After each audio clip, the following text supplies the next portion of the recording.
પંચાયત હાય હાય આણંદપુર સરપંચ હાય હાય અમારે આવી પંચાયત જોતી જ નથી ગામની અંદર ભ્રષ્ટાચાર સિવાય કઈ થતું જ નથી અને કઈ કામ થયું જ નથી એક કઈ કામ નથી થયું અને જે કામ થયા છે એમાં નકરો ભ્રષ્ટાચાર જ થયો છે અને ગ્રામ પંચાયતની 4 સભા થઈ કોઈ પણ નાગરિકને ગામના નાગરિકને કહેવામાં આવતું નથી અને એક હાજર નથી રહેતા સરપંચ ને તલાટી આ બે થઈને ગ્રામ સભા યોજી કામ નાખી ભ્રષ્ટાચાર કરી નાખે છે બીજું કાંઈ થતું નથી દલિત સમાજની અંદર કોઈ પણ અધિકારીને જોવા આવવાની છૂટ છે જોવા આવે એટલે મને ફોન કરવો હું બધે દેખાડીશ કે આ જગ્યાએ આ કામ આવે તો આ કરવાના છે આ કરવાના છે સરપંચ ને ઉપસરપંચ ને આ બધા કોઈ કાંઈ કામ કરતા જ નથી બાકી દલિત વાસમાં હું બધે દેખાડીશ ક્યાં ક્યાં શેની જરૂરત છે કોઈ પણ વસ્તુની સુવિધા નથી આણંદપુર ની અંદર લાઇટ ની નથી પાણી ની નથી કોઈ વસ્તુની નહીં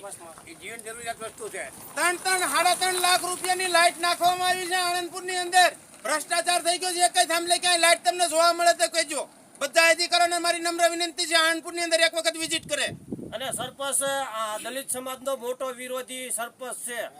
સરપંચ તરી અને ઉપસરપંચ હોતા મોટો વિરોધી છે બેય બરોબર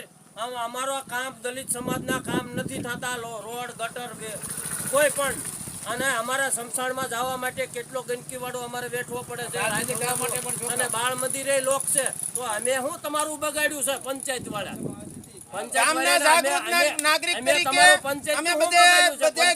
બધી જગ્યાએ અમે સાહેબોને વાત કરવી છે ગામના જાગૃત નાગરિક તરીકે પણ સાહેબોએ અમારા નંબર બ્લેકલિસ્ટમાં નાખી દેવામાં આવે છે અત્યારે ટીડીઓ સાહેબને ફોન કરવી તો ટીડીઓ સાહેબના ફોનમાં અમારા નંબર બ્લેકલિસ્ટમાં નાખી દેવામાં આવે છે શું એને જવાબ દેવાની જવાબદારી નથી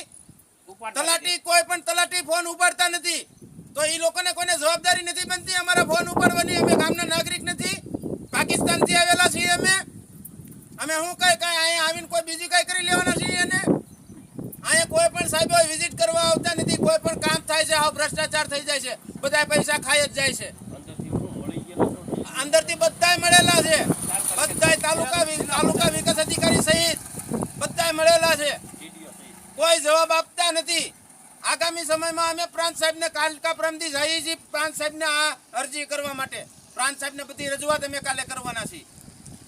જય ભીમ જય ભીમ જય ભીમ જય ભીમ જય ભીમ